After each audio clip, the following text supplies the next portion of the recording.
Hello and welcome back to Educator.com and welcome back to Biochemistry. So today's lesson, we're going to be talking about the michaelis-Menten constant and this new constant that we're going to introduce called Kcat.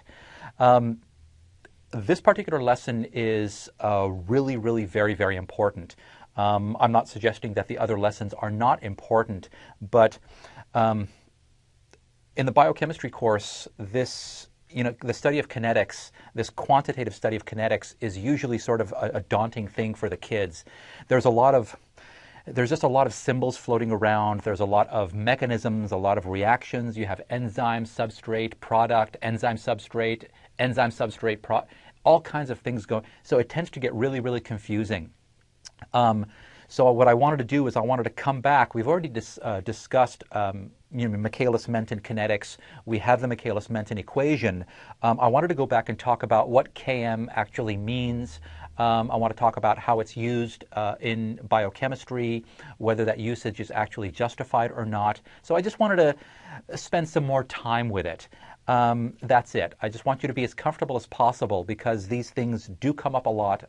Well, of course they come up a lot in the literature, and it's the one area that I think kids are the most that it alienates them the most easily. So it's really not that bad. A lot of it is actually quite intuitive. You just need to sort of get past a lot of the symbolism.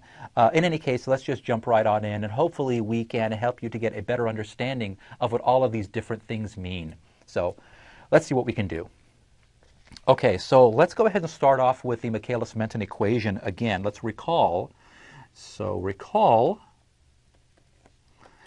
the you know what, I'm just going to, the michaelis-Menten equation. It said V0 is equal to Vmax times the substrate concentration over something called K sub m plus the substrate concentration.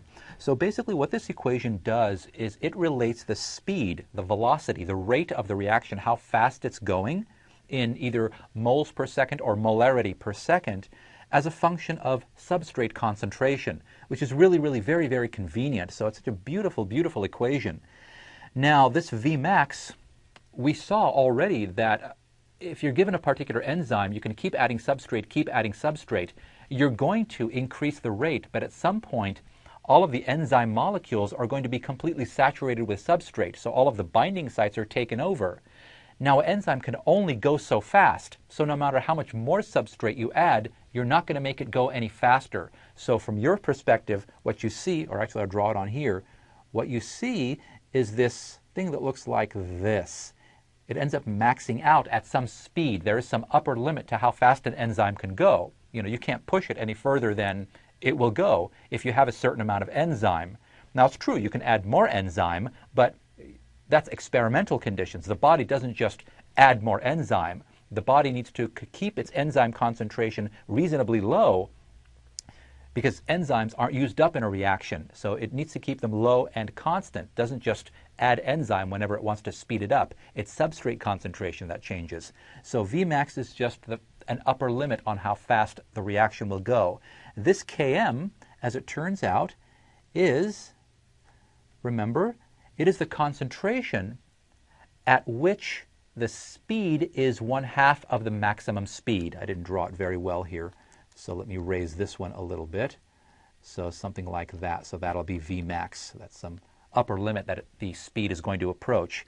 So Km is a constant, but it has units of concentration because you remember it's concentration of substrate that's on the x-axis and its rate, its speed, that's on the y-axis. So this Km is the concentration of substrate that I need that will make the enzyme operate at 1/2 of its maximum velocity.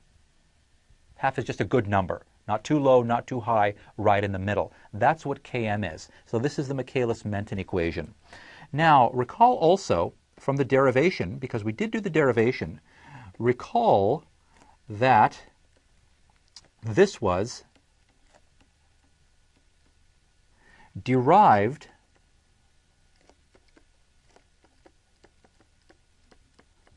from the following postulated two-step process. Following postulated. So Michaelis and Menten, they postulated this particular process, a two-step process. They said that you had enzyme plus substrate. There's an equilibrium that exists between that and the complex enzyme substrate once it's attached, and then that breaks down into enzyme plus product. Now there is some K1, which is the rate constant for the forward reaction. There is some K negative 1 for the breakdown of enzyme substrate back to enzyme and substrate. And then there is K2, which is the rate constant for the breakdown of the enzyme substrate complex into enzyme and product. They postulated that this was the slow step. So this was very important. They postulated that this was the slow step, the rate determining step. So when we say slow, we mean rate determining. I'll go ahead and write that down here. The slow step, the rate determining step. Because again, your reaction is only going to go as fast as your slowest. Okay, now, so let's see if we can do this. Now, Km is the amount of substrate concentration that will put your enzyme at half velocity. Well, Km is often interpreted as a numerical measure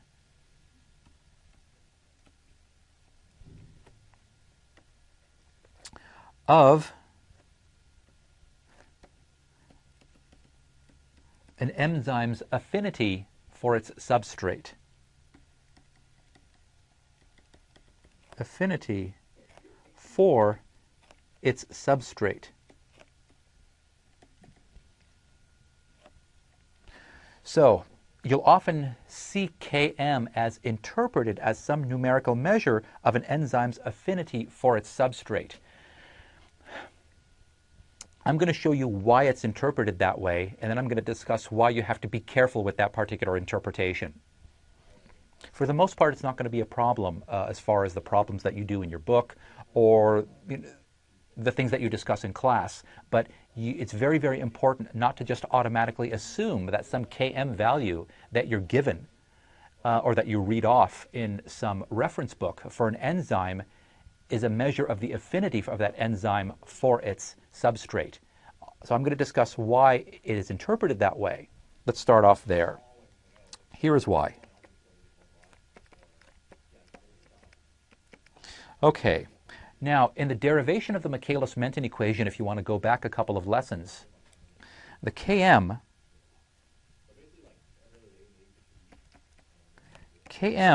was this. It was a combination of the rate constants, K1, K2, and K negative 1. It was K2 plus K negative 1 over K1. That was the Km. The actual definition of Km is this. Our interpretation this way makes more sense intuitively because we have a graph that represents it. But this is the actual definition. It's actually a combination of the rate constants of a given process. In this case, you have a 1, 2, 3. You have a three-step. There's one this way, one that way. So it's a combination of those rate constants. Now, if K2 let me write this a little bit better. If K2 is in fact rate limiting,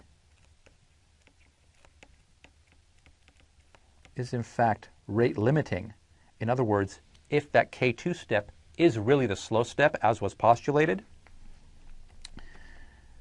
then K2 is a lot less than K negative 1. It's a slow step. So the rate constant is very, very low, very, very small compared to K1, this thing. So this is small compared to this. So the Km becomes, because K2 is so much less than K1, we can actually ignore it in the numerator. So Km becomes Km equals k to the negative 1, k sub negative 1 over k1. So this is what the Km actually becomes under these conditions. Okay, now let's investigate this. What does this mean? What does this mean? When we have the rate constant in the reverse direction divided by the rate constant in the forward direction, that's the Km under conditions that we've postulated where K2 really is the slow step and can be ignored in the actual definition of Km. Well, here's what it means. Let's go back to our equilibrium. We have enzyme plus substrate in equilibrium with enzyme substrate. This is K1, this is K negative 1. Now, the forward rate, and you remember anytime we write a rate law, it is going to be some constant times the concentration of the reactants. In the forward direction, the enzyme and the substrate separately are the reactants. So,